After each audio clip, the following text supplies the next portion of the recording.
to Gabriel? No, we are to Primus. Primus and Jake Shields are in the ring right now. What the heck time is it? How did we get here already? All right. Jake Shields taking on Brent Primus. This is easily the most anticipated match by the hardcores. The hardcores, the ones that really matter, right? I'm talking about the kids on the underground. The kids on the Jake Shields just pushed Brent Primus back. Yeah, okay, there you go. Brent Primus changed the position. I don't know if I've ever seen anybody push Brent Primus anywhere. And when this match was made, there was some talk out there where people are going, okay, look, Primus is great, Shields is great, but Shields is much bigger than Primus. Well, no, he's not. Regardless of the fact that Shields fights at 185 or 170 and Primus fights exclusively at 170, you can see them. There is not a size difference. They both walked in here today right around 190.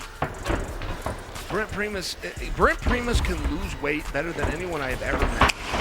I have seen him weigh 190 and 30 days later get on a scale for Bellator at 155.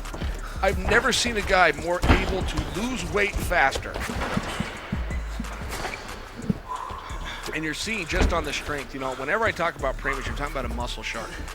And it's really the intangibles that wins fights.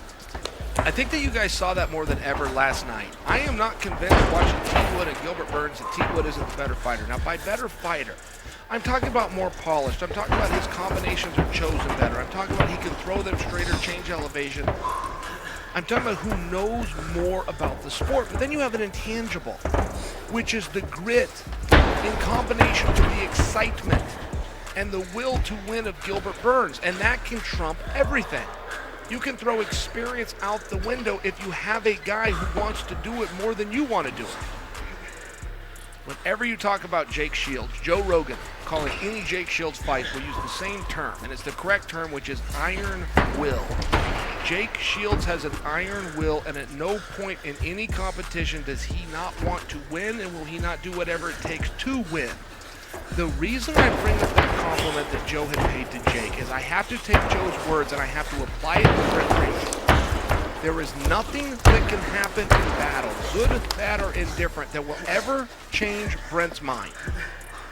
There will never be anything that you can do, from hurting him to exhausting him, that at any point in the competition is going to make him change his goal of beating you.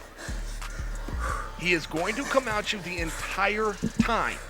So when you have two guys who are expecting to win and are willing to go to any length to get to it, that's when you got a great match, guys. We got a great match. Primus on top, oddly, of all the submissions that he has, and I don't know if anybody per capita has more percentage-wise submissions in all of MMA than Brent. But of those submissions, he does them from his back. He is a master of guard while being as strong. You can tell how strong. I mean, you can see his muscles popping out of his rash guard, right? So a very unique guy, but right now he's on top. While many of you are going to think that's the dominant position, I don't know that I would disagree with you. I just would tell you that for this athlete, he does some of his best work from the bottom. Jake Shields, adversely, as good as he is at jiu-jitsu, does his finest work from top. So in many ways, these guys have reversed roles. Jake Shields on bottom, still keeping that guard. Jake Shields spent a lot of time learning, humbled himself, went out to John Danaher, trained at the Renzo Gracie Academy. Not on MMA. So many of you think of Jake Shields as the MMA fighter, rightfully so. He's beaten darn near everybody that is in MMA. He's gone to all the highest links, but before he got into MMA, he was a black belt under Cesar Gracie, part of the Scrap Pack. Jake Shields, Gilbert Melendez, Nick Diaz, Nate Diaz. Brent Primus coming to the side control. Look at Brent. He's got his arm under Jake's back, kind of doing his version of a tight waist, if you will. I guess you'd call this one a tight hip, a tight back, but he's just holding it. He's so doggone strong. He's got one arm around him, and he's doing a great job with his left 10 seconds. pitching that on the other side. So even though he doesn't have a lock, where he's bringing his hands together like a body lock or a bear hug, the deepness of the arm 5 minutes is up. Back to your corners. All right, that went very quickly. Jake on bottom, Primus on top. Now we're going to get in the nuts and the bolts. This is where two high-level black belts are going. Let's see who takes it first.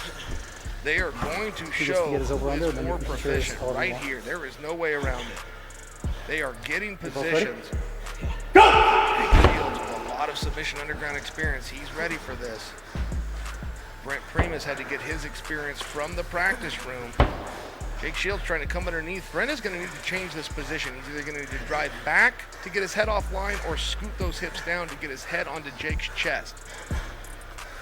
Premier position to do a rear naked choke, your heads need to be lined up. Brent right now doing a great job with wrist control, but if he could find a way to slide that, now he's starting to do it. He's starting to slide again. You can see the MMA mindset of Brent Primus.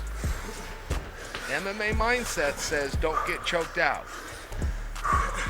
Unified rules of grappling say get yourself free while not getting choked out. So a couple of things to think about. Jake Shields can just use these chokes as a distraction if he wants.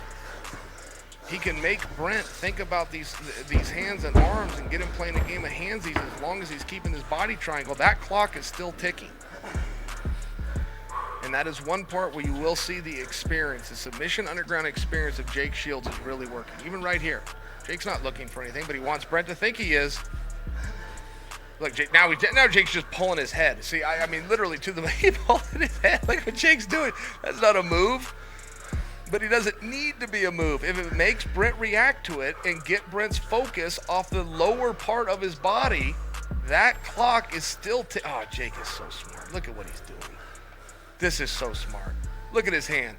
That hand is looking to do nothing, but Brent can't see him. Brent doesn't know it's to do nothing. He has to respond to it. And all the while, that clock now reads 18 seconds.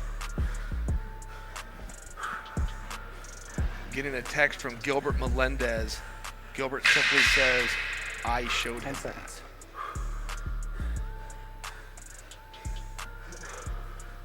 All right. Coach Fabiano Schurter is texting me. He says he's calling a steam-a-lock. I don't know if that is what I'm calling a body triangle or if that was a position from earlier on. But somewhere I have misspoke. Hey, Jake, great 10-time world champion Fabiano has corrected me. Okay, Brent Primus, and I love this position myself. Oh, Brent did it the other way. Notice his free arm. It's Brent's right arm. He has to do that by the rules. Most guys would use the right arm to secure, put the left arm on the mat. Brent reversed it, and by the way, is grabbing the far arm of Jake instead of the near arm. Well, this is a very interesting position.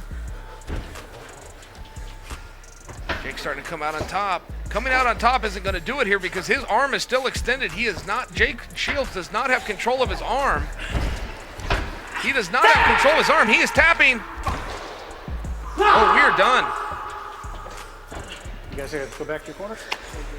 We are all done, guys. There is something very interesting here. I don't know who controlled that. Winner, due to tap out in the overtime rounds, armbar, Jake Primus. Very, very close.